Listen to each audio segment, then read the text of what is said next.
될 수 있도록 최선을 다하도록 하겠습니다. 임플란트 오래 했지만 그래도 여전히 실패 케이스들이 나오기 때문에 항상 할 때마다 어떻게 하면 좀 더 잘 할 수 있을까 하는 생각을 늘 할 수밖에 없습니다. 그래서 그런 생각들을 좀 모은 내용들을 여러분들하고 같이 나누고 싶습니다. 골밀착 실패 종류와 원인은 이렇게 한 5가지 종류가 있습니다.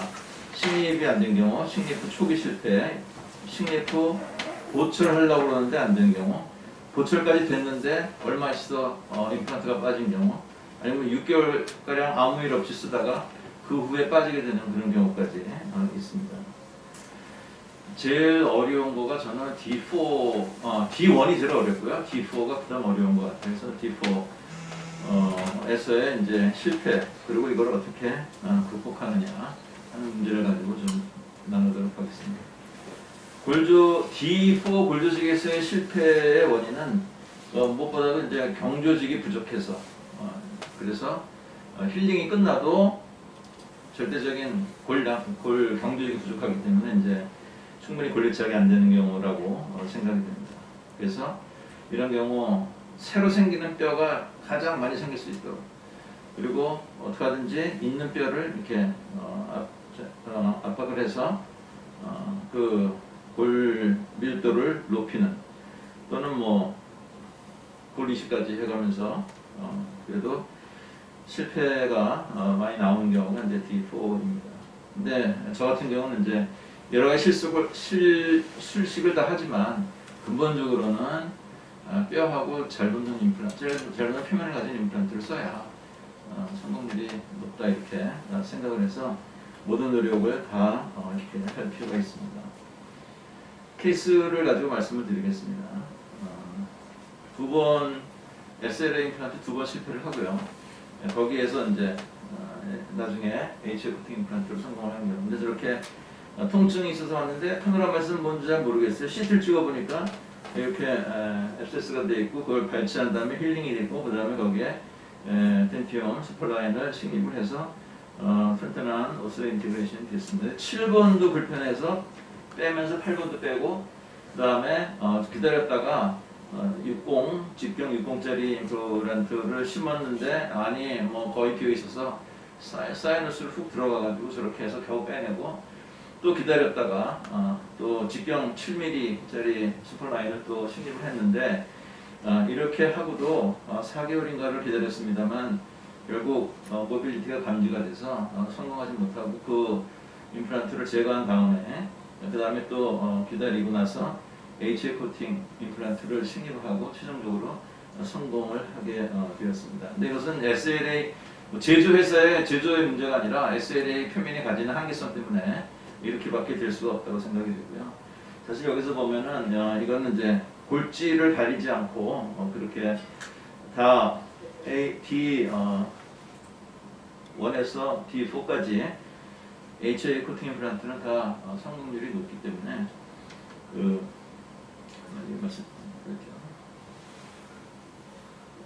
D1에서 초록의 HA 코팅 임플란트도 보라가 SLA non-HA 코팅 임플란트입니다. 그래서 D1에서도 물론 HA 코팅이 성공률이 높고, D2에서도 높고, D3에서 높고, D4 여기서 통계는 갈수록 D4 non-HA 코팅 임플란트는 뼈가 물러질수록 성공률이 떨어지는 것으로 이렇게 되어 있습니다. 그러나 HA 코팅 임플란트는 다 어느 골지를 가리지 않고 성공률이 높은 것으로 그렇게 되어 있습니다. 두 번째 케이스는 84세 고령 여성 환자인데요.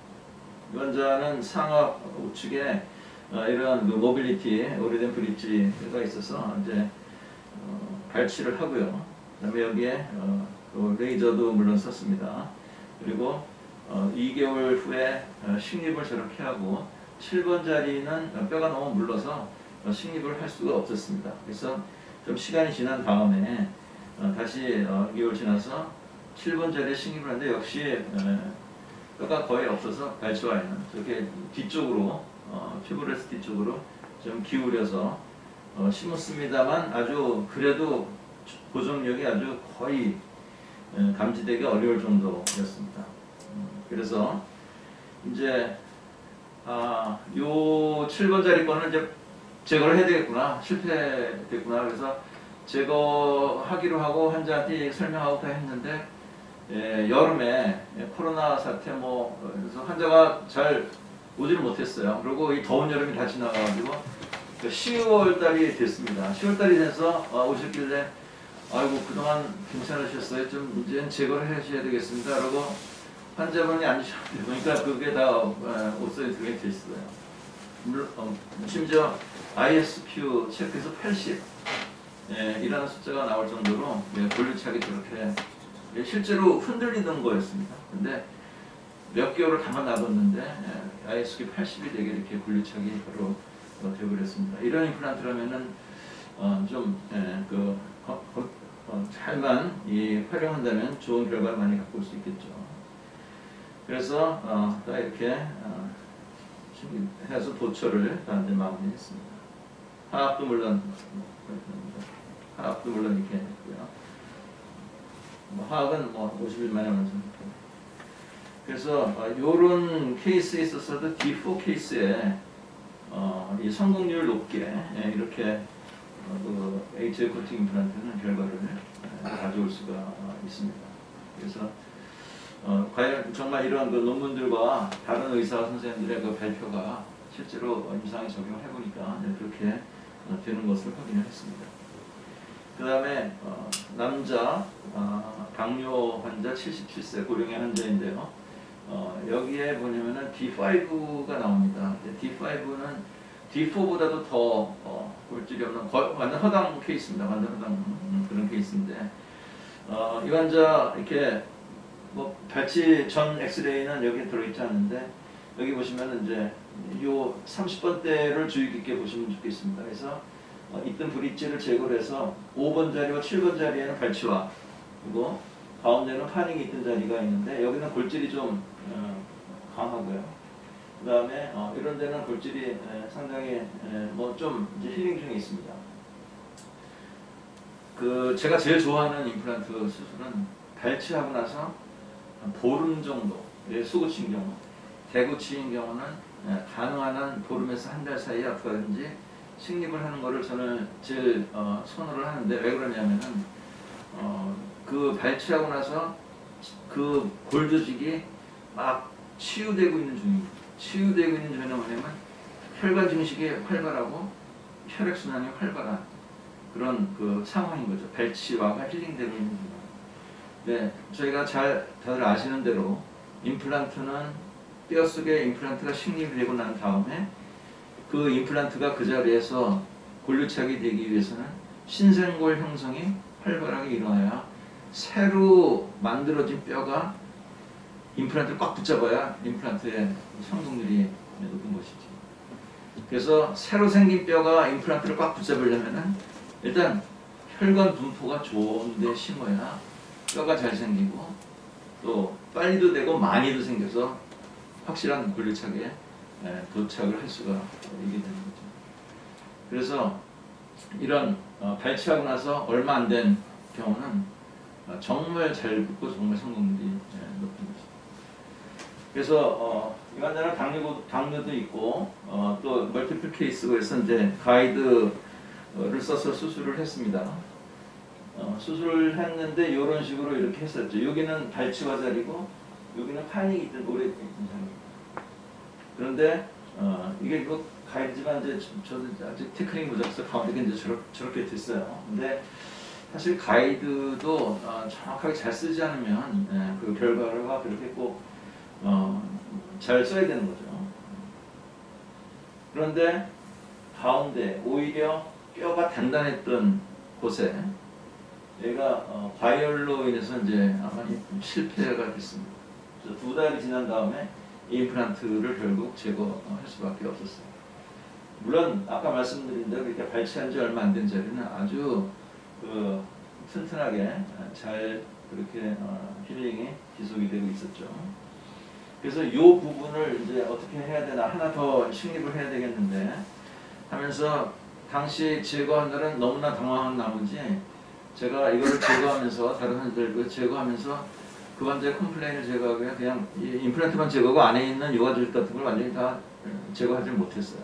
그리고 환자는 됐습니다. 근데 2달 후에 가서 식립을 해야 되는데 생각이 난 거죠. 아, 유가조직 제거가 확실하게 안 됐었는데 지금 안이 어떨까. 그래서 식립하기 전에 안에 열고 휠에서 해보니까 조금 양의 소프트 티슈들이 이렇게 만들어졌어요. 그래서 수술은 해야 되는데 밑이 굉장히 구멍이 커진 그런 상태였습니다.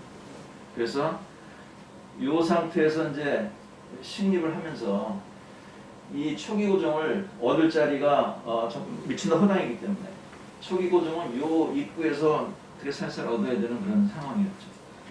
그래서 초기 고정력이 보면 저게 3뉴턴 이하라는데 사실 측정할 수 없는 숫자죠. 아주 손으로 살짝 걸쳐놓고 그 다음에 이 환자 혹시 어디 뭐 넘어지시거나 아니면은 어떻게 빨리 걷다가 이게 어떻게 밑으로 푹 빠지지는 않을까 걱정할 정도로 아주 살짝 걸쳐놓은 거였습니다. 그리고 이쪽 지역에 다른 주위에서는 CT로 이렇게 확인해 보면은 주위에 거의 뼈가 비어 있는 상태, 위에만 딱 걸려 있는 상태. 이런 경우 이제 완전 허당 D4인데 이렇게 해놓고 봉합을 해놓고 그렇기 때문에 이건 깊이를 못 심었어요. 한 거보다 저렇게 해놓고 봉합해놓고 그냥 5개월을 묻혀놨습니다. 근데 5개월 후에 보면은 이 여기에서 뭐죠? ISQ가 여기서 84가 나왔어요. 5개월 후에 2차 수술을 하면서. 그러니까 밑에 완전히 블러드 클러스로만 둘러싸인 이 임플란트가 그것도 뼈하고의 갭이 굉장히 떨어져 있고 블러드 클러스 주위에 많은 그런 상태였는데 5개월을 물론 더 빨리 될 수 있으면 저도 이제 조심스럽고 해서 5개월 후에 2차 수술을 하면서 측정을 해보니까 동의도가 84가 나왔거든요. 그러니까 D4를 지나서 D5 완전 허당인 경우에도 이 HA14 임플란트는 이렇게 성공할 수 있는 그런 임플란트라고 말씀을 드릴 수 있어요. 그래서 파이널 세팅까지 이렇게 해드렸습니다.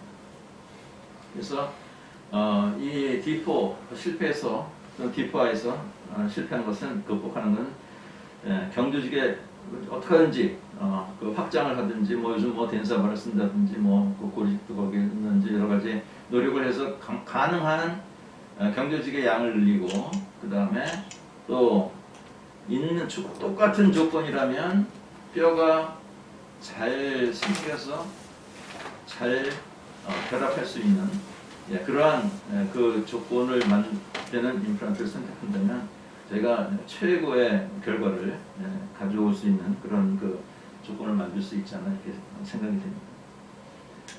자, 그러면은 여기서 아까 말씀드린 것 중에 그 발치한 자리 저는 요거가 굉장히 그 중요한 개념이라 다시 한번 말씀을 드리면요.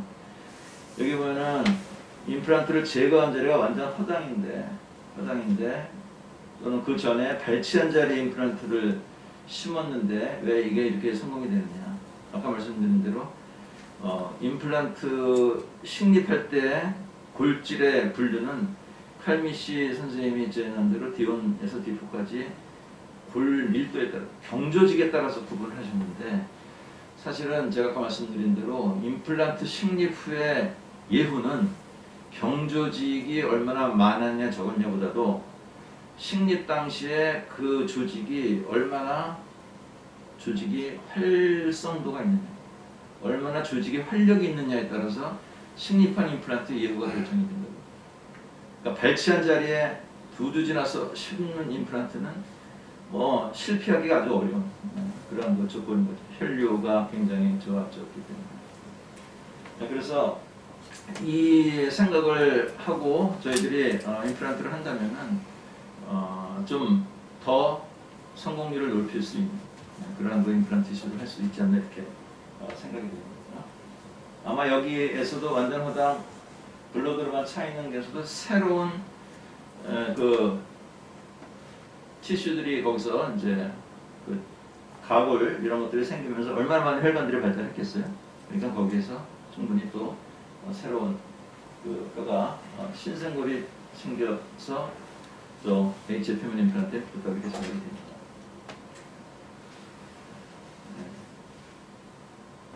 그래서 보온 임플란트 컨택이 높은 임플란트, 또 높은 표면적을 가진 임플란트,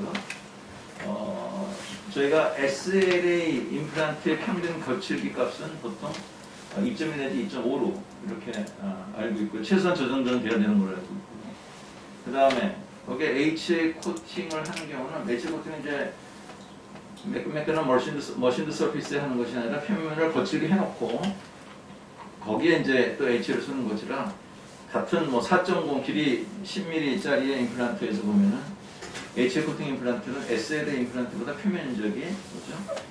조도가 4.0이 넘어가기 때문에 이 HA 코팅 임플란트는 SLA 코팅 임플란트보다 표면적이 약 2배가 더 넓은 걸로 이해를 할 수가 있습니다.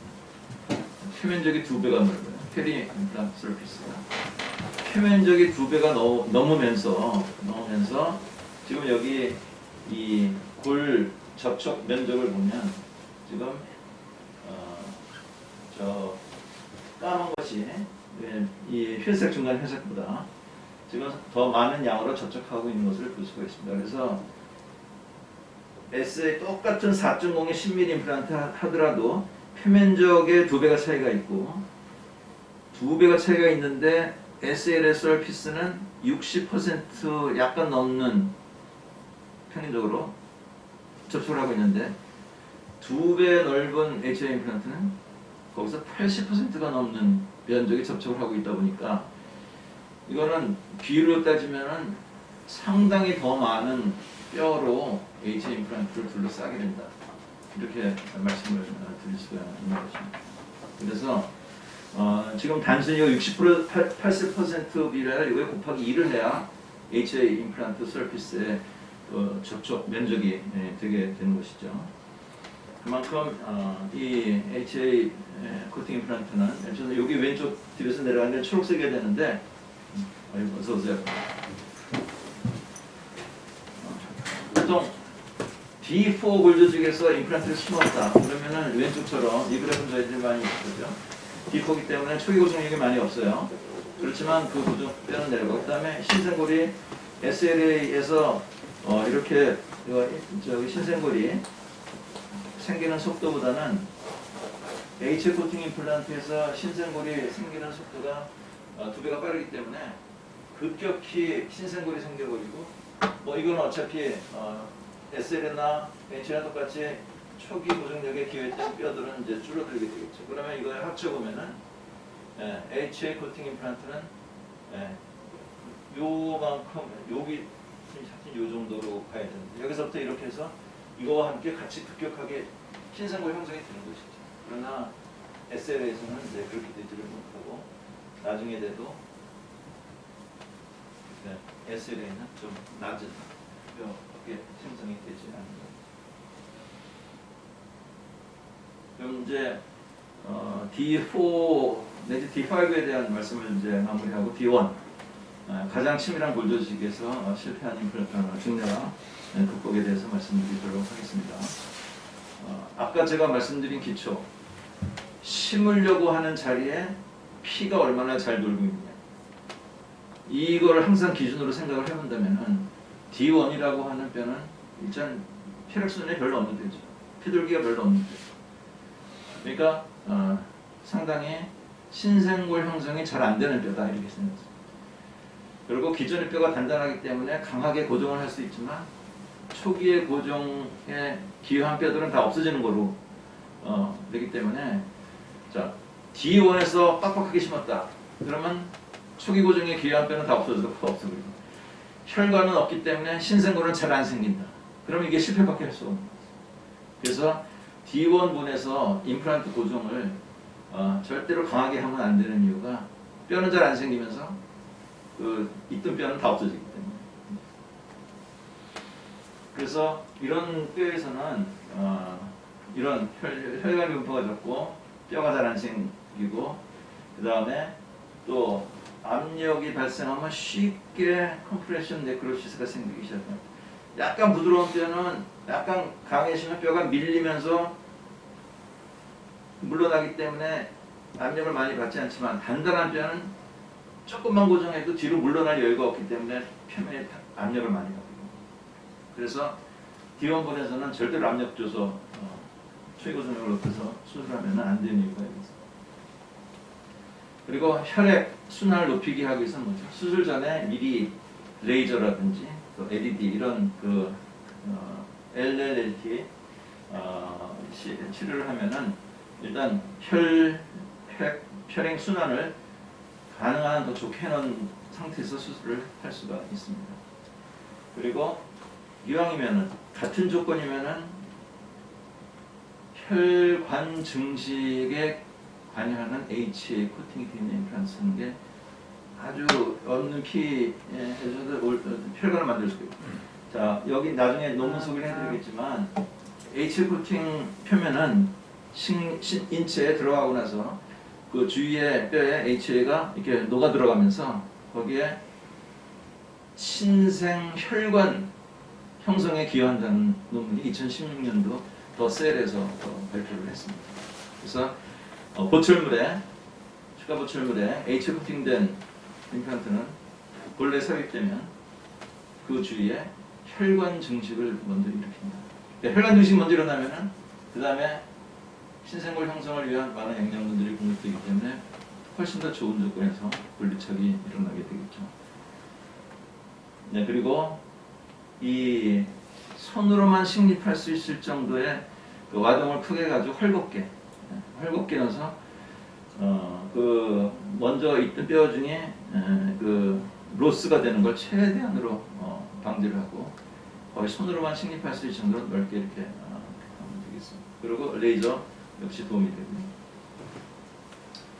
자, 옛날에 이런 임플란트, 실린더 타입의 임플란트가 있어요. 제가 처음에 임플란트 31년 전에 시작할 때 이거를 했는데, 자, 실린더 임플란트를 어떻게 하겠습니까? 처음에 이거 할 때 연수 받으면 이걸 업앤다운을 잘하라 이렇게 했어요. 요렇게 왔다 갔다 하면 구멍이 커지니까 요렇게 왔다 갔다 하게 잘해라. 그래서 가능한 한 프레스핏 되게 이렇게 하라고 이렇게 연수를 받았어요. 그런데 뭐 처음 배워서 하는 사람이 얼마나 이걸 해주겠습니까? 제가 해보면 너무 쉽게 후룩 들어가는 케이스도 있었고, 뭐 조금만 강한 뼈는 조금만 저스트 피스를 해도 이게 잘 안 들어가는 경우가 있어요. 조금 어쩔 수 없이 또 넓히고 넣어야 되는 경우. 그러니까 실린더 타입은 우리 지금 스크류 타입 임플란트처럼 그냥 이렇게 들어가 박히는 고정력이, 초기 고정력이 전혀 없는 임플란트. 근데 표면에 HA 코팅이 되어 있는 임플란트죠. 그래서 이 환자 이런 임플란트 쓸 때 할 수 없이 임플란트와 뼈 사이에는 갭이 생길 수밖에 없는 것이죠. 그런데 지금 31년 전에 제가 저거를 시술했는데 지금도 팔로우업 하는 케이스들, 몇 케이스를 보면 그렇게 아직도 뼈 안에 지금 그게 혈압을 잘 유지하고 이렇게 있어요. 상압, 하압, 여기는 지금 하압만 나와 있는데 상압이 이렇게 있습니다. 아주 낮은 고정력으로 넣어서 권력차기 다 되고 장기간 안정적으로 있는 것이죠. 자, 여기에 지금 SLA 같은 경우 2번 실패해서 성공한 바이콘으로 했는데 성공했어요. 바이콘. 지금 하악입니다. 하악에 보시면은 맨 왼쪽에 저렇게 단단한 뼈에 3개 식립을 했는데 어떻게 양쪽 끝에 2개는 이제 5번, 7번 자리는 권력차기에 성공을 했습니다. 근데 지금 여기 이따 제가 말씀드리겠지만 저 5번의 본레벨을 보세요. 지금 뼈 속에 거의 다 들어갔습니다, 지금. 그리고 7번 같은 경우도 디스탈한 뼈 속에 지금 들어가 있어요. 하늘이 가까워서 조심해서 하다 보니까 저렇게 됐는데, 자, 6번 자리에 보면은 저 맨 왼쪽에 하악에 아래 보시면은 저 임플란트가 이제 골리차기 실패가 해서 흔들려서 빠졌어요. 왜냐면 이제 D1분에서 아까 말씀드린 그런 이유로 인해서 이제 주위에 본이 녹으면서 컴프레션 네크로시스라고 저는 생각이 듭니다. 아마 저 과일이라면 더 크게 본이 날아갔겠죠. 그래서 저걸 제거하고 그 다음에 또 재차 식립을 하면서 좀 직경이 넓은 거를 쓰기도 하고 저거 실패하면은 요 앞에 거라도 하나 성공하면 거기다 걸어 해서 2개를 심었습니다. 2개 중에 하나는 좀 지금 성공했는데 또 2개가 다 실패했어요. 이 D1번에서 워낙 혈관이 없으니까 신생골 형성이 안 생기는 거예요. 신생골 세뼈가 안 생기기 때문에 아무리 저걸 이렇게 약한 형으로 심게 뭐 해서 넣어놔도 이게 안 되는 거죠. 또 이렇게 돼버렸어요. 그래서 이 와중에 이제 어떻게 진행을 해야 될까? 그러다가 아이자는 SLA 표면 임플란트는 희망이 없다. HL 코팅. 근데 HL 코팅 임플란트도 이게 너무 좁으니까 이거 긴 임플란트도 안 되겠다. 그러면 바이콘 타입으로 가는 수밖에 없겠다. 그래서 저렇게 바이콘 타입으로 식립을 했습니다. 자, 바이콘 타입은 아시는 대로 그냥 구멍 크게 열고 그냥 쑥 넣는 거잖아요. 저거 식립하고 나면은 임플란트하고 뼈하고 사이에 갭이 넓어요. 그럼 근데 저 임플란트를 저렇게 헐겁게 심었는데 이처럼 유착이 돼가지고 지금 몇 년 됐죠? 지금도 너무너무 잘 쓰고 계세요. 그러면은 도대체 뭐가 다르기 때문에 바이콘 타입의 임플란트는 뭐가 다르기 때문에 똑같은 뼈에서 계속 실패했던 SLA가 이렇게 성공할 수가 있겠느냐. 그건 아까 말씀드린 대로 너무나 혈관이 없는 뼈에서 이 HA 코팅이 되어 있는 임플란트는 먼저 혈관 증식을 일으켜가지고 혈관을 생기게 해놓고, 그러니까 딱 어디 뭐죠? 그 점령하면 뭡니까? 제일 중요한 도로를 빨리 뚫어놔야지 물자도 못 굽대고 뭐 하고 그래가지고. 그러니까 이 HA 코팅 임플란트를 가면은 그 신생물 형성에 필요한 물자들이 공급되는 길을 먼저 만들어 혈관 증식을. 그 다음에 왁 생기는 신생골이 여기에 들어붙게 되는데, 요 나사의 깊이를 보면 이 SLA 표면의 임플란트가 나사 깊이가 더 깊어요. 그러니까 뼈가 더 많이 자라 들어가야 되는데, 그럼에도 불구하고 이런 그 깊이까지 뼈가 자라 들어가야 하는 공간이 많음에도 불구하고 HA 표면의 임플란트는 골 신생골 형성이 아주 우수하게 된다는 거가 이런 증례들을 보면 알 수가 있습니다. 그래서 D1번에서 혈관이 부족하다는 거가 제일 큰 문제라고 생각하고 있습니다. 그래서 제가 모르겠어요. 제가 이제 뭐 모든 논문을 다 보는 거가 아니기 때문에 이 임플란트 식립하는 자리에 그 뼈의 분류에 혈관 분포나 그 조직의 활성도에 따라서 골 조직을 분류하는 것이 있나 제가 유심히 찾아보는데 아직 잘 못 찾았어요. 혹시 그 부분에 대해서 아시는 논문이 있으시면 좀 저에게도 좀 알려주시면 저에게도 많이 도움이 되겠습니다. 그 없는 걸로 알고 있어요. 아직 못 보셨어요. 네. 그러니까 이 강도에 의한 분류는 있는데 그 식립해야 될 자리에 조직의 활성도, 혈관 분포와 그거에 그러니까 신생골 형성 능력에 따른 골 조직 분류가 아직 제가 좀 부족합니다. 근데 좀 유명하신 분 얘기를 해야 그게 통하는데 뭐 이게 강선생님이 얘기해서 그게 통할 수가 없죠. 좀 공론화돼 있으면 이 임플란트를 배워가시고 또 임플란트 또 성공을 높이려고 하는 원장님들한테 많은 도움이 되지 않을까 하는 생각이 들어요. 자, 그럼 왜 이렇게 HA 표면 임플란트는 다르냐? 이거는 SLA 표면 임플란트는 뼈 성장이 한 방향에서 뼈에서 자라가서 SLA 표면에 닿는 것이고, 그 다음에 HA 코팅 임플란트는 그것도 물론 하지만 임플란트 표면에 있는 HA 쪽에서도 또 뼈가 형성돼서 오기 때문에 한쪽으로 가서 이렇게 자라나는 거하고 양쪽에서 와가지고 이렇게 잡는 거하고는 아주 그 골 결합에 대해서 근본적으로 차이가 있을 수밖에 한 방향이냐 양방향이냐 이것이 제일 큰 차이입니다.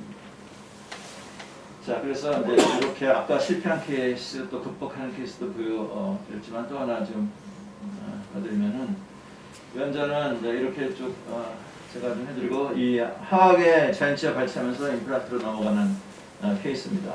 특이한 기저질환은 없어요. 나이는 60대 남자이고. 그래서 이게 네오바이텍 임플란트로 전치국에 소구치부터 해서 5개 식립을 했었습니다. 근데 제가 아마 한 달 반 좀 넘어서 로 기억하는데 2차 수술을 했습니다. 2차 수술을 하는데 가운데 세 개는 골리착이 잘 됐어요. 근데 소구치 부위의 양쪽 끝에 소구치 부위가 힐링 어파트먼트 끼고 하는데 이게 픽 하고 들어가면서 환자가 시큰한 이제 그런 걸 호소했으면서 아 이거 골리착 실패구나. 뼈가 좀 치밀하더니 골리착 실패가 됐구나. 그래서 그러면은 이 자리에 HF 임플란트를 바꾸면 혈관 증식이 되면서 성공률을 높일 수 있지 않겠냐. 그래서 그 자리에서 바로 약을 드시게 하고 저 두 개를 제거하면서 그 다음에 저렇게 HFT 임플란트로 바로 교환을 해드렸습니다. 물론 뺐을 때 보니까 안에서 피도 별로 흐르질 않아요. 그런데 그래도 HFT는 코팅 임플란트는 이 조건 안에서 그래도 SLA 표면보다는 훨씬 나은 결과가 있으리라고 그렇게 기대를 하면서 두 개를 심었죠. 자, 근데 이 두 개가 나중에 어떤 결과를 가져갔냐면은 자, 여기 보시면은 이제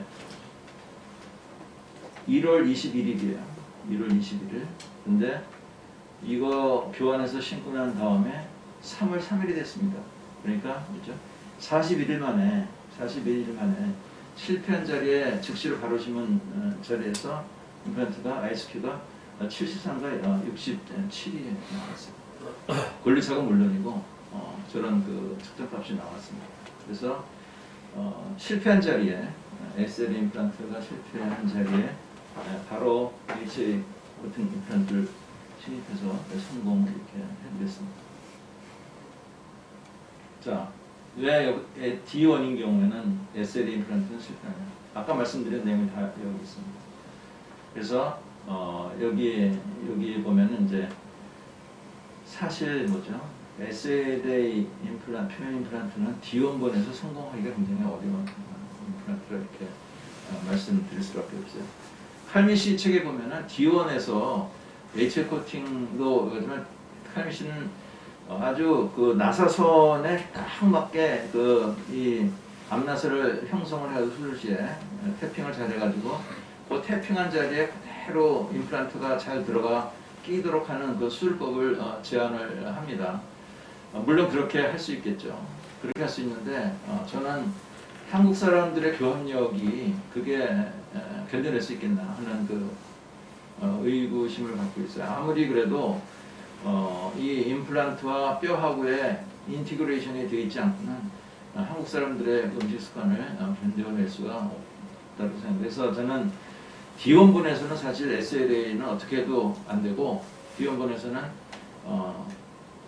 심지어 바이컨 타입의 임플란트처럼 구멍을 크게 파고 헐겁게 그냥 쑥 밀어넣어서 집어넣기만 하면은 양방향 골 성장이 이루어져가지고 골리착이 생기게 하는 방법밖에는 방법이 없다. 저는 이제 그렇게 지금까지 저는 이제 그렇게 결론을 가지고 있습니다. 그래서 이제 이 케이스를 한번 설명을 드리면 이거 겁나는 케이스예요.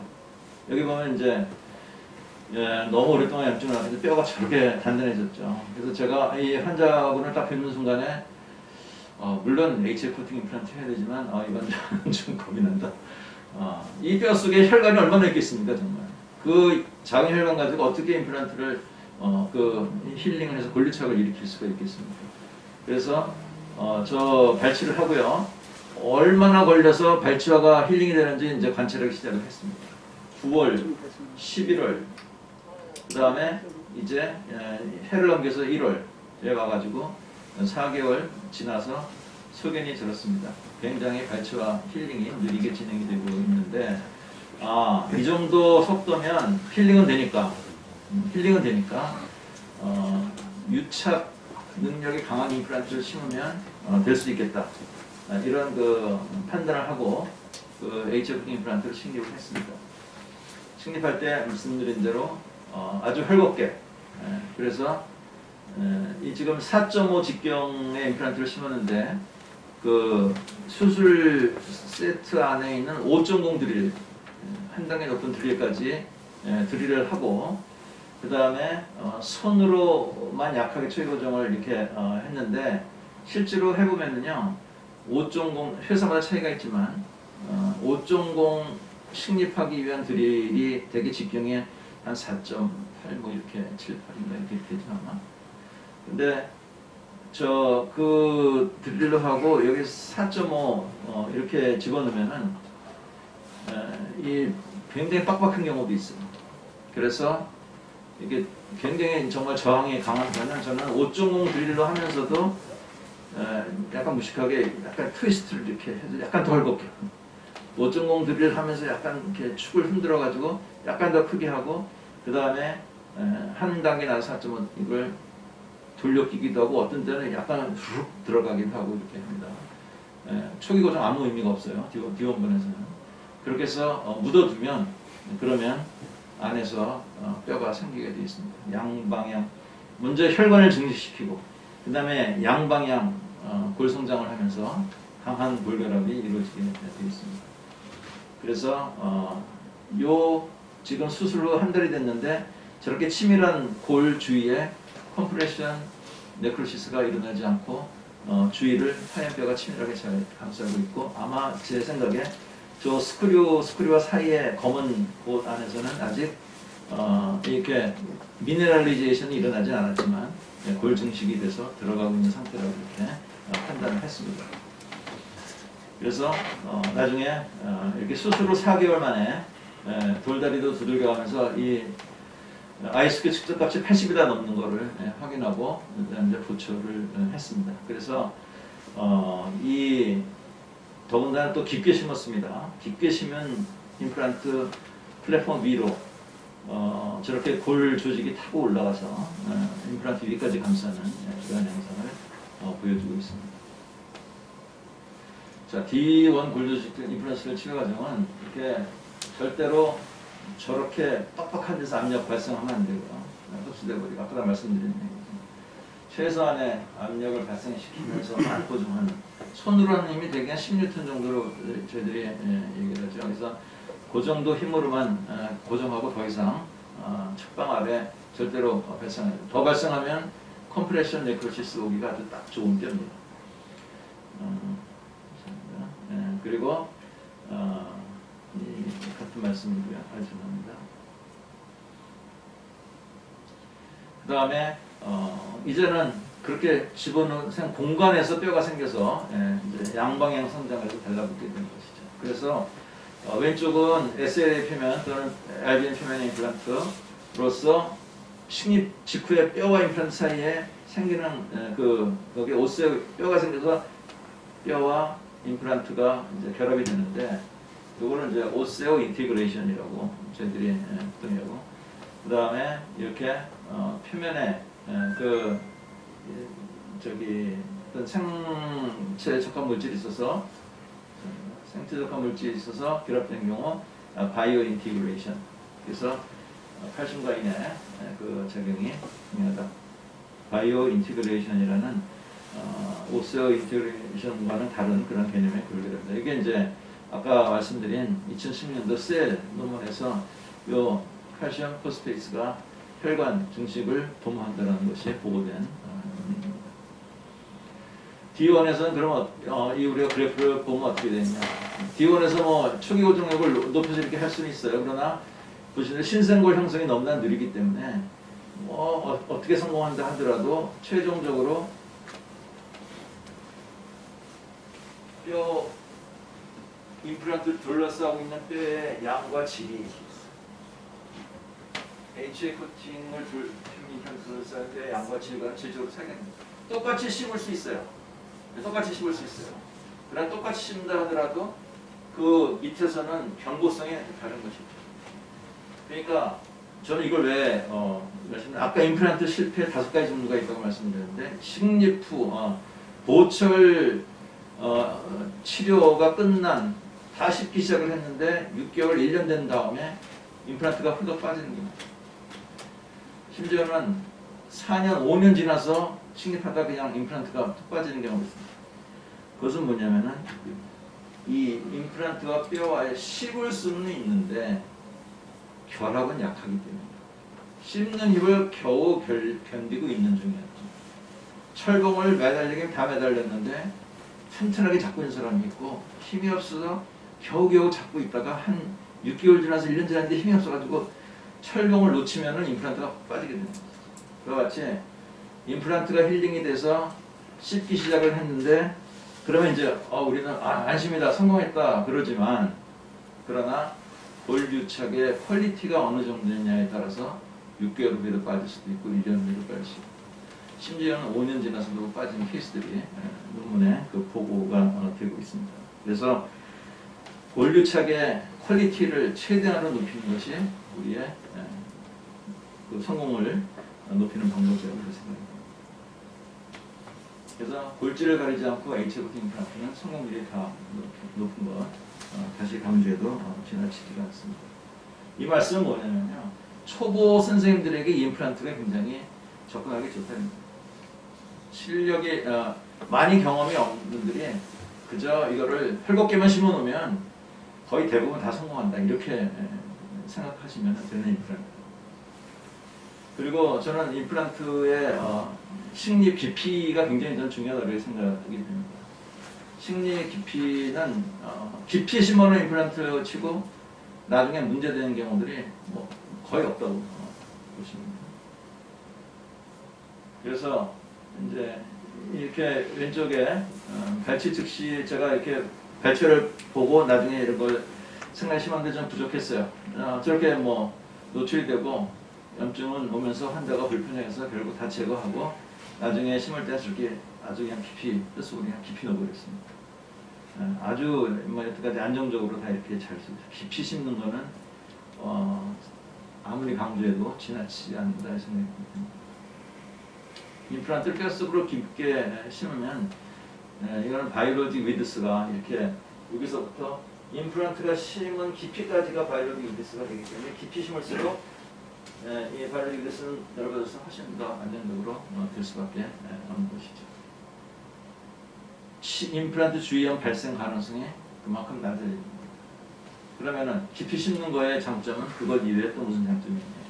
심리적으로 좀 짧게 심으면은 이런 보철 파트가 잇몸 위로 오기 때문에 보철의 그 옵션도 굉장히 줄어들고 공간이 적기 때문에 보철의 옵션을 깊이 하면 깊이 모든 파트를 집어넣어서 이머전스 이런 거 좋게 이렇게 해석할 수가 있어요. 그 다음에 또 마지널 보너스가 적어지는 거가 이건 뭐 상당이고요. 또 여러 가지 임플란트 노출을 또 피할 수 있고 특히 이제 버티컬 디멘전이 좁은 경우는 깊게 심어야 보철을 더 용이하게 할 수가 있습니다. 그리고 이건 그냥 상당히 중요한데 깊이 심으면 교합력이 피질골에 전달이 잘 안 됩니다. 교합력이 피질골에 전달이 잘 안 된다는 얘기는 마지널 보너스가 그만큼 적게 온다는 것이죠. 그래서 깊이 심고 특히 이 HL 코팅 임플란트 제가 쓰는 거는 뭐 오스텐과 똑같은 TS3랑 똑같은 제인데 깊이 심으면 그만큼 본매로 안에서 볼 형성이 일어나고 교합력은 본매로 안쪽에서 전달이 되기 때문에 보너스가 잘 안 오게 됩니다. 네. 또 심지어 저 위로 증식돼서 덮어버리는 것도 이만큼 안정적이기 때문에. 자 여기 보면은 이제 이 실패 중에 하나가 이 스위치 그 플랫폼 스위칭 폐비 임플란트는 자 임플란트와 어바트먼트가 가공했을 때 우리는 이게 11도 각도의 면이 맞는다고 생각을 하는데 실제로 면과 면 접촉이 이루어지게 가공할 수 있는 방법은 이 세상에 존재하지 않아요. 아무리 컴퓨터로 그 CNC 선반을 사서 해도 11도를 정확하게 구현할 수 있는 방법은 이 세상에 없어요. 신이 아닌 이상에. 그렇기 때문에 임플란트 가공할 때 어떻게 가공을 하냐면은 요 픽스처는 11도보다 조금 어바트먼트는 11도보다 조금 낮은. 그러면은 임플란트와 어바트먼트는 어디서 접촉하냐면은 요 둘레 마진에서 접촉해야 되고 현명을 보면 요 안은 사실 이렇게 뜨. 그게 지금 이 서머지 타입의 임플란트의 가공 현실이에요. 더 이상은 신이 아니면 할 수가 없는. 자, 그렇게 되기 때문에 이 부분이 완전 실링이 돼서 이 부분을 뼈 속으로 집어넣을 수가 있어요. 그래도 염증이 안 나. 자, 그렇게 되면 무슨 문제가 또 생기는지 이따가 또 말씀드리도록 하겠습니다. 자, 말초 혈관 순환장애. 저기 보면은 여러 우리 내과 질환을 갖고 있는 분들이 있죠. 아까 말씀드렸죠. 임플란트 심을 때 뼈가 얼마나 건강한 뼈냐, 얼마나 피가 잘 통하는 뼈냐가 임플란트 이후에 가장 중요한 관건이라고 그러는데, 자, 이런 환자들은 임플란트 심어야 될 뼈 자리에 혈액 순환이 별로 좋지 않은데, 특히 우리가 이 중에 많이 만나는 분들이 당뇨병, 골다공증 약을 복용한 분, 그 다음에 담배를 끊지 못하는 그런 사람들이 우리가 진료에서 많이 만날 수 있는 사람입니다.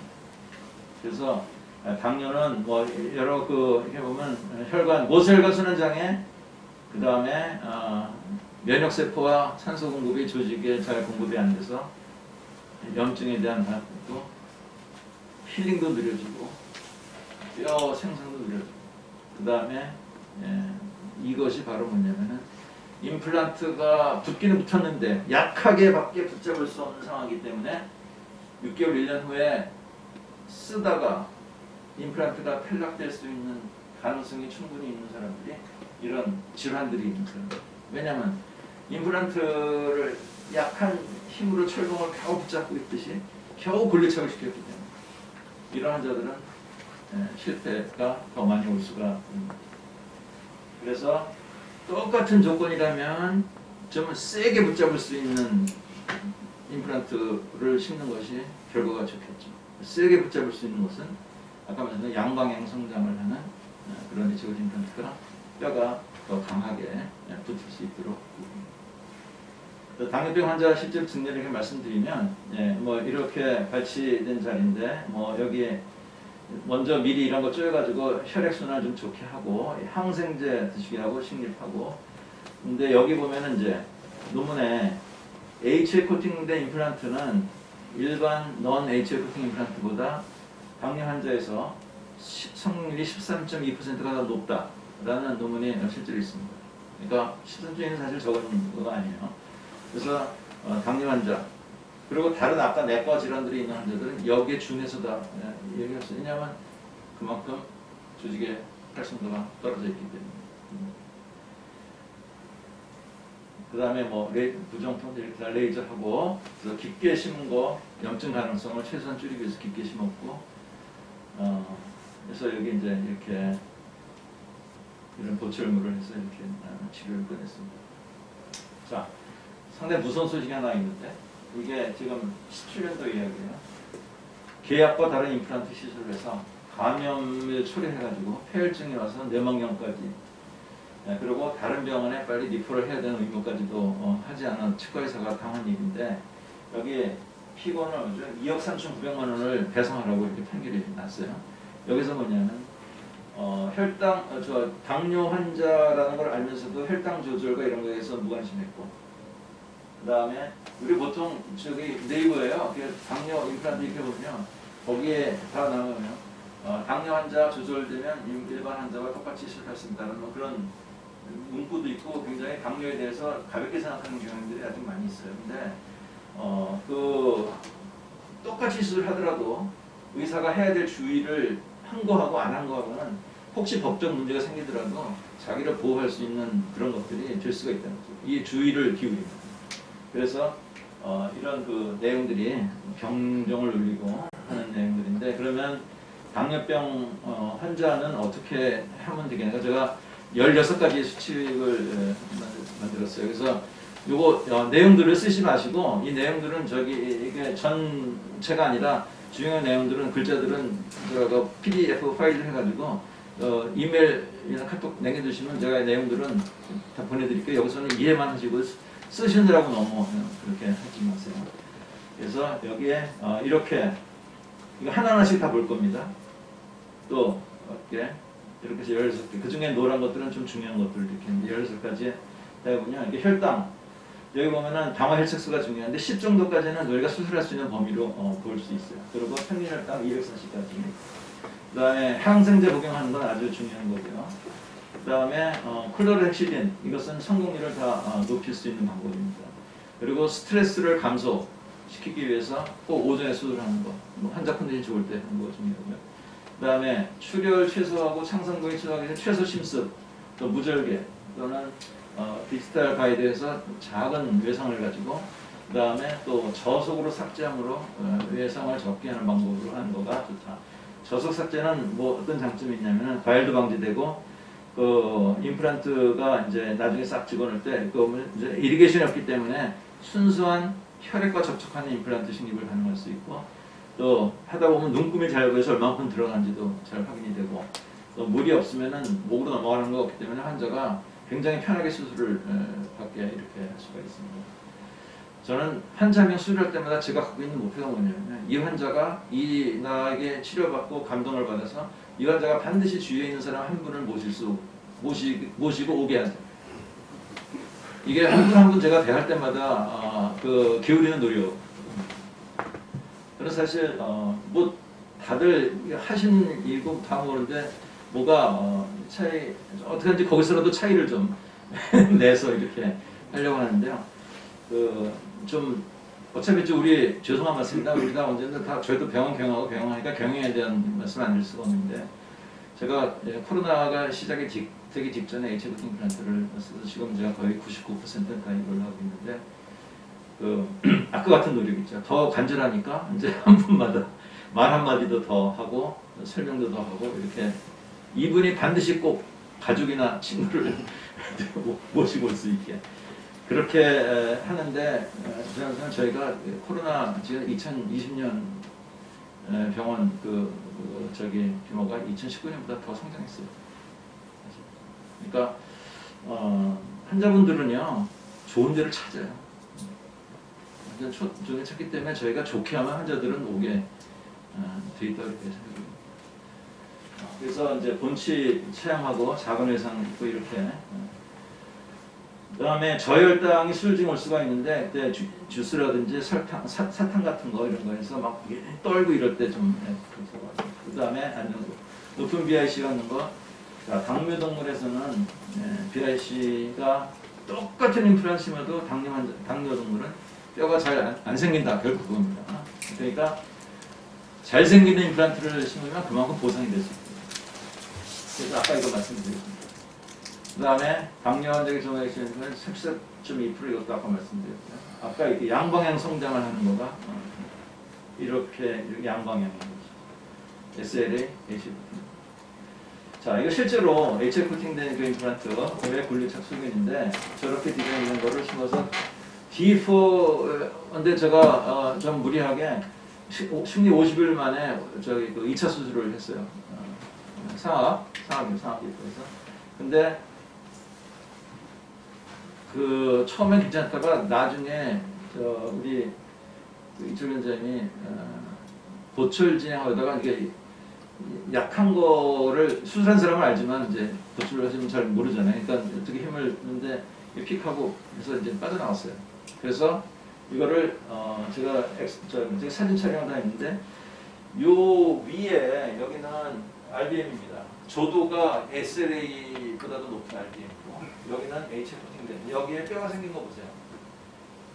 넌 HL 코팅은 50일 뼈가 별로 한 방향 성장을 하면서 아직 가지도 않았을 것 같아요. 여기서 뭐죠? 안에서 또 성장이 나오는 뼈가 있기 때문에 HL 코팅 표면에서는 50일에서는 이런 모양을 보이게 되는 거죠. 그래서 저는 식립할 때마다 이 임플란트가 들어가서 안에서 어떤 과정을 거칠까를 생각을 하면서 수술을 하는데 그때 이 장면을 자꾸 연상을 해요. 이렇게 하면은 이렇게 해서 붓겠구나라는 거를 연상을 하면서 이렇게. 그래서 바이오 인티그레이션 하면은 저 왼쪽은 SL인데 현미경으로 들여다보면은 간극이 존재합니다. 그러나 바이오 인티그레이션은 간극이 없는 화학적 결합하는 임플란트예요. 그 다음에 하악 같은 경우는 그렇기 때문에 35일 만에 보철한 케이스도 있고 상악은 식립 62일 만에 보철을 마무리한 그런 케이스도 충분히 있을 수가 있습니다. 그래서 저는 하악은 2차 수술 동의도 측정을 한 달부터 하고 상악은 동의도 측정을 2달부터 합니다. 그래서 나오면 바로 보철로 들어갑니다. 네, 또 다른 아까 일단 오래된 것들 다 그대로 이렇게 있는 것이죠. 그래서 이 책이 여러 임플란트 HF 코팅 질문들을 많이 갖고 있어요. 뭐 녹는 거 아니냐, 벗겨지는 거 아니냐, 심을 때 과도한 힘하면 또 이게 떨어져 나가는 거 아니냐, 뭐 많은 그렇게 이야기들을 하시는 분들인데 이 책에 거의 모든 답이 다 있습니다. 이 책은 일본 교수님이 쓰신 거고 한국의 두 원장님이 번역을 해서 퀸테센스에 출판했는데 상당히 논문 근거 모든 거실문들을 다 다루고 있어서 이 절판이에요. 그래서 좀 아쉽지만 장점이 있어요. 왜냐면 절판이기 때문에 마음대로 카피를 해도 내가 PDF를 다 떠났습니다. 그래서 이거 우리 원장님들 이메일 주소 이렇게 용량이 크기 때문에 이메일 주소 남겨주신 분들한테 이걸 준비가 그렇게 돼 있으시죠. 예. 그렇게 하시면 이거 전달 드리도록 그렇게 하겠습니다. 아까 빗기 신께 얘기했고요. 고정은 저는 그래서 제가 임플란트 식립할 때 마음에 늘 갖는 생각은 뭐냐면 뼈가 강할수록 약한 힘으로, 뼈가 약할수록 어떻게든지 고정력이 나오게 좀 노력을 해서 약간 조금이라도 더 강하게 고정될 수 있게, 이게 강할수록 약하게, 약할수록 강하게, 이거가 제가 늘 잊지 않으려고 하는 그런 것입니다. 그 다음에 추천 그 HF 코팅은 SLA가 다른 점이 어떠냐, 뭐 헐겁게 하는 거가 다릅니다. 헐겁게 하는 거. 헐겁게 하는 거가 컴프레션 네크로시스가 어떤 건 헐겁게 넣어놓기만 하면은 다 분리착이 다 이루어지게. 그 다음에 이런 레이저와 이런 거 써서 이제 치료 효율 극대화, 힐링 포텐셜의 증가. 그 다음에 여기 이런 논문들이 다 있어요. 상처 치유가 속지하고, 심지어 이거 지금 메디칼에서는요, 이 레이저만 띄워주면 보험 수가 선정을 받게 되어 있는데 치과에서는 아직은 이걸 못 받고, 이거가 된다면 우리 치과에서는 뭐 사실 치과 거의 다 뭐죠? 외상 치료죠. 거의 다 외상을 가하는 치료인데 뭐 레이진 해도 레이저, 뭐 해도 레이저. 딱 왔는데 환자 왔는데 체크업했는데 뭐 특별히 뭐 해줄 거 없어요. 그럼 또 레이저. 그래서 하면 저희가 참 좋은 항목인데 이게 지금 좀 환자한테 진짜 좋은 거고요. 그리고 병원에게도 좋은 건데 좀 그게 됐으면 좋겠습니다. 덴탈도 좀 됐으면 좋겠습니다. 그 다음에 또 이렇게 골 형성 단백질 증가도 하고, 뭐 알카닌 포스페트 증가도 하고, 또 고리식을 저렇게 큰 걸 하고도 레이저를 해가지고는 저기 멤브레인 안 쓰긴 있습니다. 멤브레인 안 쓰고 그냥 홀로동 더 넓은데 발치한 데다가 그냥 뼈만 채워놓고 레이저로만 한 거예요.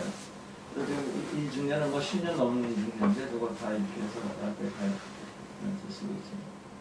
그 다음에 이거 지속적으로 체크해가면서 강도 보고 하고요. 그 다음에 보철도 임플란트 주염이 생기지 않는 그런 걸 잘 고려하면서 이렇게 해야 되겠죠. 자, 덴초, 당뇨 환자 덴초를 왜냐하면 조직이 활성도가 떨어지기 때문에 압박을 많이 받으면은 그 점막이 얇아져요. 그리고 나중에 구멍이 나요. 그리고 그것 때문에 인펙션이 오는 경우가 있어요. 저희 서울대 부안외과에 왔던 환자 중에 여기 이 흉곽에 고름이 차가지고 왔는데 응급실에서 도대체 인펙션 소스를 못 찾겠다. 이 환자가 왜 여기 고름이 들어있냐. 근데 부안외과에서 찾았어요.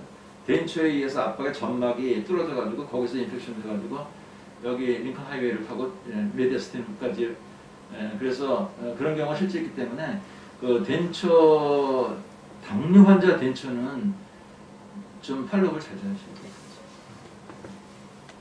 그래서 이런 경우는 어떻게 했죠? 저는 이제 오버덴처를 관심 갖고 있는 중에 하나가 뭐냐면, 오버덴처가 이런 디자인은 조직 압박을 합니다. 안 한 거보다는 덜 압박을 하지만 그래도 하죠. 근데 위에 브릿지 쪽에 가까운 오버덴처를 하면 조직 압박이 덜하지가 않죠. 그러니까 당뇨 환자 오버덴처는 브릿지에 가까운 오버덴처를 하면 훨씬 환자 건강에 도움이 된다 이렇게 생각을 합니다. 자, 그 다음에 비타민과 이런 코엔자임들 도움이 되고요. 폐 임플란트 레이저 임플란트 주위염 치료도 치료할 때 먼저 좀 가능한 최소 침습을 방법으로 외상을 덜 가하면서 치료를 해야 되겠죠. 당뇨 환자가 임플란트 주위염이 생겼을 때 가능한 외상을 적게 하면서 치료하는 방법이 저는 레이저. 라고 이렇게 생각이 듭니다. 그래서 그 파켓까지 깊이 들어갈 수 있는 레이저를 쓰는데요. 여기 제가 보이는 증례는 자, 2010년 9월 7일 날 이렇게 내원하신 다른 병원에서 내원하신 환자 임플란트하고 임플란트 주인분이 내원하신 분들 저기 보면 이제 앵글라 버니 리저옵션이 있어요. 그래서 이제 레이저로 주기적으로 이렇게 파켓을 소독을 했습니다. 그리고 저 중간에 한번 안에 있는 그라네이션 티슈를 큐렛을 하고 레이저를 또 해서 그 공간이 블러드 클롯으로 차게, 그리고 블러드 클롯이 접촉하는 임플란트의 표면은 스트라이 해야 되니까 거기를 레이저로 다 정성스럽게 표면을 깨끗하게 했습니다. 그래서 결국 이 임플란트를 계속 이런 아직까지 다 쓰고 있고요. 지금 작년까지 활력하는 거가 이런 걸로 해서 지금 이런 거 잘 쓰고 있습니다. 저 상태에서 아마 놔뒀으면 얼마 안 가서 임플란트 제거를 했을 거예요. 근데 레이저 가지고만 이렇게 해서 아직까지 잘 쓰고 계세요. 그래서 임플란트 주의염, 그 다음에 열쇠 절대 금연. 자, 여기에 의지대학에 지금 그 이정화 교수님이 발표하신 그 내용을 보면은 흡연하면 임플란트 실패 거의 10배의 실패율이, 그래서 담배는 모세혈관 순환 장애를 일으키기 때문에 임플란트 하기 한 달 전, 임플란트를 하고 나서 아주 크리티컬한 힐링 기간인 4개월, 5개월은 금연을 절대적으로 해야죠. 더군다나 당뇨 환자가 담배까지 핀다? 이거는 완전히 뭐 당뇨뿐만 아니라 다른 내과적인 질환이 있고 상태가 안 좋은 사람이 담배까지 핀다? 연세가 높으신데 당뇨는 아니더라도 연세 높으시면 조직이 훨씬 더 떨어지거든요. 왜 담배까지 피신다? 그러면은 임플란트 성능이 갈수록 떨어지는 거죠. 그래서 저희 병원은 이제 당뇨 전문 클리닉이라는 걸 할 때 이렇게 뭐 하여튼 붙여놨습니다. 당뇨 환자분들에 대해서는 아까 같은 16가지 수칙을 가능한 한 최대한 지키면서 그거를 하려고 해서 좋은 치료하려고 노력을 하고 있는데, 그 중에서 반드시 꼭 우리가 수술될 거는 기억해야 될 것은 최소 절개 수술, 그 다음에 가능한 가이드 사용으로 아주 작은 창상으로, 그 다음에 표면이 칼슘과 인이 코팅돼서 분류착이 되려면 저런 임플란트, 이것이 당뇨 환자를 위해서 이런 16가지 중에 얼마만해도 우리가 그렇게 노력을 기울였다면 아까 같은 만약에 법적인 문제가 생길 경우에도 의사의 책무를 다한 것들이 보인다면 상당히 고려가 될 수가 있는 것이죠. 그 다음에 많이 우리가 얘기되고 있는 임플란트 파절에 대한 실패인데, 이거는 사실 뭐 좀 심각해요. 이게 뭐 진짜 이게 환자가 잘 몰라서 아이고 10년 쓰시면 오래 쓰신 겁니다. 뭐 하나 또 새 걸로 하시려고 그러면은 요새 환자분들은 그냥 뭐 그렇다고 이제 동의하시는 분들이 많이 있는데, 사실은 저희가 좋은 치료하면은 이런 일이 생기지 않게 할 수가 있어요. 그래서 이런 경우들은 지금 제일 큰 문제가 뭐냐면은 재질의 문제예요. 재질의 문제는 임플란트의 재질이 티타늄 그레이드 4라는 거죠. 그레이드 4라는 재질은 거의 알루미늄 같은 거예요. 그러니까 그런 소프트한 그 재질인데, 거기 재질에 우리 한국 사람처럼 정말 무지막지막하게 씹어대는 사람들이 거기에, 그것도 옛날 같은 익스트라 헥스 같으면 면대면이기 때문에 그래도 많이 구조상 얇은 것은 없는데, 더군다나 구조의 문제, 이렇게까지 깊이 파고 여기다 이거를 측방으로 흔들어대는데 지금 이 얇은 거가 어떻게 견디는 얘기는 그것도 뭐냐면 여기에 아까 말씀드린 임플란트 가공할 때 여기서 접촉한다고, 여기서 면대면 접촉이 절대 아닙니다. 여러분들 그 무슨 뭐 템포러리 크라운을 했든 어바트먼트든 이제 아니면 오랫동안 뭐 환자 입안에 있다가 제거가 됐다 해서 어바트먼트를 유심하게 보세요. 요 부분이 어바트먼트가 이렇게 샤이니 서피스. 자, 그러면은 이게 막 자꾸 흔들어요. 그럼 여기서 어떻게 되겠습니까? 조금씩 벌어집니다. 조금씩 벌어집니다. 근데 스크류를 완전히 타이트하게 하지 않으신 원장님들은 이거 하다가 이게 풀려가지고 더 빨리 나오면서 중간에 헥스가 걸려가지고 여기서 이거 같으면 또 부러지기도 하고, 그 다음에 스크류가 여기서 부러지기도 하고. 자, 어버튼 크라운이 흔들려서 봤더니 스크류가 부러졌다. 근데 두 가지가 있어요. 첫 번째 뭐냐면 부러졌는데 밑에 들어있는 스크류가 활용한 경우가 있고 안에 스크류가 빡빡하게 박혀있는 경우가 있어요. 자, 그럼 빡빡한 경우는 어떤 걸까요? 타이트하게 스크류를 했는데 여기서 너무 벌어지다 보니까 이거는 꽉 붙잡고 있고 여기서 움직이다 보면 여기가 부러지는 거예요. 가지고 나가면 요거는 타이트하게 붙어있기 때문에 이건 정말 빼기가 어려워요. 그러나 타이트닝을 잘 충분히 하지 않은 크라운은 흔들리기 시작할 때 스크류도 같이 흔들려서 중간에 걸려서 여기가 부러졌는데 그거는 그냥 헐겁게 걸려있기 때문에 익스플로러라든지 또 스케일러라든지 이렇게 해가지고 하면 빠져나올 수가 있어요. 오히려 그거는 오히려 부처치가 심한데 근데 쉽질 않아요. 네. 이게 이미 벌어져 있어요. 그럼 어떤 어바트먼트를 껴서 이걸 맞추겠습니까? 이거는요, 부러진 자리에 들어가면 또 부러져요. 이게 이미 벌어져 있죠.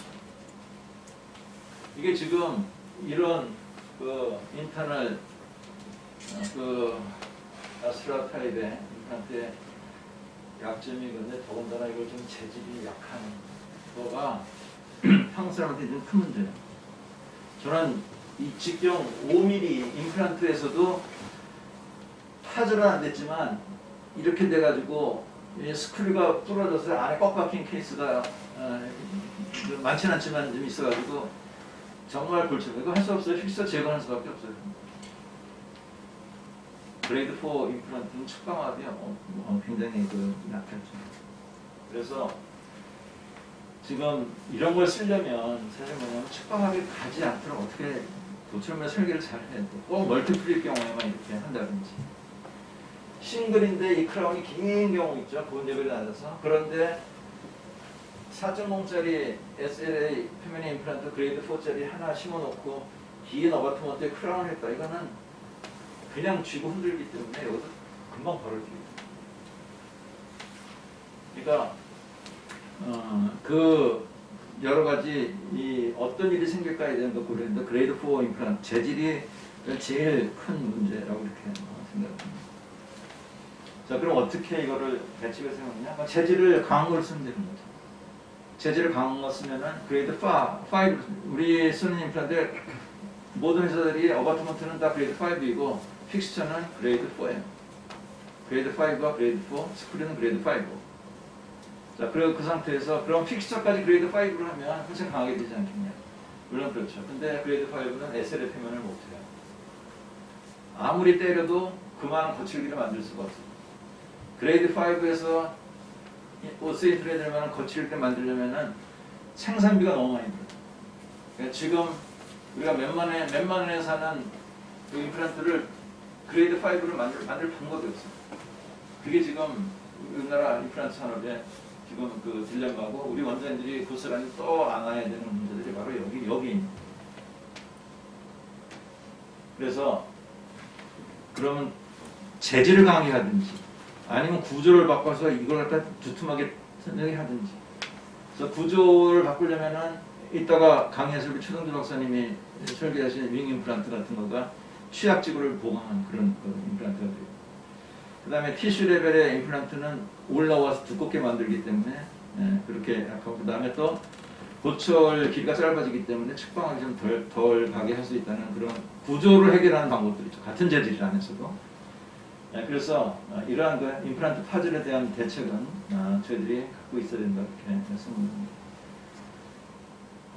자, 그래서 그레이드 4와 5의 차이, 인장 강도 558mm, 이게 거의 1.7배. 그 다음에 이거는 항복점도 지금 거의 자, 이런 그 강도를 유지하고 있는 그 그레이드 5는, 그래서 그 그레이드 5 표면 SLA만큼 거칠게 그 고가로 때리고 거기다가 또 고가의 HF 코팅을 또 입힌 겁니다. 그래서 제가 외제 HF 코팅 임플란트를 쭉 써왔지만 사실 이거는 상당히 고급이에요. 진짜 생산비가 많이 들 수밖에 없는 고급이고 환자에게 좋은 결과를 보장할 수밖에 없어요. 제가 보험에서도 보험 청구에서도 이 HF 코팅 임플란트 14만 원대를 해주지 정부에서 정부가 HF 코팅 14만 원을 보장합니다. SLA는 지금 7만 원 넘어요. 네, 그래서 이런 그 강도가 있는 임플란트를 쓰는 거가 아니면 디자인을 개선하는 임플란트 쓰는 거가 중요하다고 생각합니다. 자, 그래서 오버덴처도 지금 실패를 많이 하는데 오버덴처 얘기하면 원장님들이 먼저 아이고 그냥 오버덴처 납니까? 왜 그래요? 아 그렇잖아요. 그게 뭐냐면 오버덴처로 실패를 많이 했기 때문에 그렇습니다. 오버덴처 왜 실패가 많냐? 왜냐면 여러 가지 이런 그런 것들이 있는데 자, 저는 제일 가장 한 게 뭐죠? 저렇게 여의도 같은 그 물은 땅에도 저 높은 건물을 짓습니다. 저 높은 건물은 어떠냐? 타일을 많이 받고 견딜 수 있도록 기초를 해놓은 다음에 저걸 질 수가 있는 거예요. 오버덴처 상하건 절대 하지 마십시오. 뼈가 물러서 오버덴처 절대 안 됩니다. 다 뭐 그렇게 얘기하시는 거예요. 그러나 모래 땅에도 육선 빌딩을 짓는데 오버덴처 기초를 튼튼히 하면은 오버덴처가 안 될 이유가 없죠. 그래서 저는 이제 그런 면에 있어서 오버덴처 실패를 어떻게 우리가 외과적인 그 방법으로 실패를 극복하는 거를 좀 말씀드리니까 오버덴처의 기초가 되는 오버덴처 기초 수술을 어떻게 해야 되냐는 거에 대해서만 오늘 말씀드리려고 합니다. 자, 그래서 이거는 제가 이렇게 해서 짜낸 제가 디자인한 그 어태치먼트입니다. 여기서 볼과 캡이 있기 때문에 회전이 있어서 각도를 마음대로 이렇게 할 수 있어요. 각도를 못 바꾸면은 이런데 짧은 거밖에 못 심어요. 그러나 각도를 바꾸면은 뼈를 차려서 길게 심을 수가 있어요. 그래서 길게 심어놓고 여기에서 각도를 바꿔주면 그러면은 정말 길고 여러 개의 파일을 박아서 큰 건물을 세울 수 있듯이 이렇게 하면 상하게 오버덴처 못할 이유가 없는 거예요. 이런 방법 노력을 수술로 기초를 튼튼하게 하는 방법을 안 하니까 상하게 오버덴처는 어렵다고 안 된다고 얘기했습니다. 저는 이 나중에 설계 중에서 제일 중요한 리텐션 서포트 스테빌리티가 제일 중요한데 그 중에서도 잘 확보하는 게 중요한데 그 중에서도 안정성, 좌우로 틀니가 움직이지 않는 디자인으로 설계하는 게 제일 관건이라고 생각합니다. 왜냐 틀니가 좌우로 밀리면 이게 힘의 몸에 팔이 길어지기 때문에 임플란트나 어태치먼트에 가해지는 힘이 굉장히 커서 실패가 많아집니다. 그러나 틀니가 어떤 방법을 통해서든지 틀니가 좌우로 놀지 않도록 안정감을 주기만 하면은 이 오버덴처는 오래 쓴 오버덴처, 성공의 오버덴처 이렇게 할 수가 있어요. 관건은 스테빌리티. 스테빌리티가 좋게 하려면 어떤 거죠? 여러 개를 심는 거죠. 그게 저는 답이라고 생각합니다. 그래서 이런 경우 제가 디자인한 걸 했을 때 이거 뭐 깍두기 뜯으시고도 하시는데 플라스틱 캡이 2년 동안 한 번도 교환 안 하고 썼어요.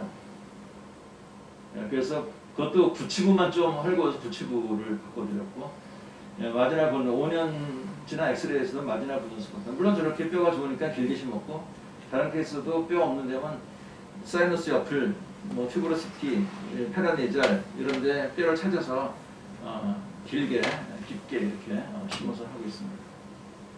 하악 같은 경우도 절대로 평행하게 심을 수가 없죠. 뼈 있는 곳에 길게 하면 이렇게 작은 볼륨에 이것도 5년 엑스레이 뭐 하악이니까 또 뭐 말할 것도 없이 좋죠 뼈가. 여기서 이제 크라운이 있는 경우 파스라기 하는데 이렇게 부족한 데다 임플란트 심고 3366 위치에서 리텐션 서포트 스테빌리티 얻을 수 있게 그래서 이렇게 고리가 없는 클래스프가 없는 작은 한편의 안정적인 그런 임플란트를 했습니다. 그 다음에 이거를 장점을 살리면은 좋은 게 뭐냐면은 오버덴처도 이미디얼 로딩이 가능하다. 그런 말씀입니다. 지금 이 환자가 상하게 저런 상태로 왔는데 이렇게 해드렸어요. 그래서 오실 때 모습이 이런 상태인데 뭐 리치가 거의 없고 틀니가 저 치아마저 흔들려서 이제는 이 치아가 형편없이 흔들리고 있는 상태였죠. 그래서 저 두 개 다 배치하고 이제 임플란트를 심어서 그 당일날 수술 당일날 바로 피메를 연결해가지고 이미디얼 로딩을 한 겁니다. 30뉴턴, 35뉴턴 정도의 고정력만 나오면 당일 바로 피메를 연결해가지고 당일날 바로 저작하실 수 있도록 해드릴 수 있어요. 물론 대학치가 컴플리트 텐션인 경우에 그렇게 할 수가 있고 페리어가 아주 나빠서 저작력이 약한 경우에 할 수 있는 거죠. 그래서 이게 바로 수술 직후에 붙여준 겁니다. 이 다른 환자인데 이 환자도 이 구치부에 리치가 없어요. 컴플리트 텐션의 구치부에 리치가 없는 환자는 마음대로 흔들리는 트릴 환자는 2개 가지고 절대 성공 못합니다. 두 개를 해줘도 스테빌리티가 없기 때문에 리치에서 잡아주는 거 없기 때문에 구치부 리치가 나쁠수록 반드시 꼭 여러 개 심어야 돼서 이것도 바로 이미디얼 로딩으로 하고 수술하고 나서 바로 이걸 바로 붙인 거죠. 4개 다 분리착 성공을 했고요. 네, 지금도 잘 쓰고 계십니다. 이거는 이제 뭐 사이너스 이런 것도 그러면 이제 이건 바를 전치부의 그 바이트 포스 그것 때문에 이제 앞으로도 씹을 수 있게 해서 이제 바를 했는데 바 위에 그 어태치먼트를 저렇게 달아가지고 바의 위에서는 서포트, 바의 측면에서는 스테빌리티를 보장하고 어태치먼트에서는 리텐션을 주고 해서 3개가 다 만족하는 이런 걸 하면은 실패할 수가 없죠. 다만 너무 세게 심어서 플라스틱이 깨지는 거는 뭐 그럴 수 있지만 창하게 오래 참으면 안 된다. 그거는 좀 노력을 안 하고 아까도 나왔습니다. 그래서 요거 같은 모양으로 저런 치료를 이렇게 할 수가 있습니다. 미래의 그런 임플란트는 뭐냐? 자, 우리 임플란트에서 발전하는데 임플란트 작은 크기. 임플란트 심을 때 5.0 심을 때 굉장히 부담되는 거예요. 4.5, 5.0 심다가 4.5만 심어도 수율이 굉장히 편해요. 4.5 심다가 4.0만 심어도 굉장히 수율이 편해요. 조금만 작게 해도 되니까. 그러니까 좀 더 작으면서도 강한 임플란트. 그러려면 재질이 강해야지 그것이 가능합니다. 그 스트라우만이 얼마나 연구를 많이 하겠습니다. 록슬리드는 재질을 만든 이유가 뭐냐면 강한 재질. 작은 임플란트, 가늘고 짧더라도 힘을 발휘할 수 있는 임플란트를 만들고 있습니다.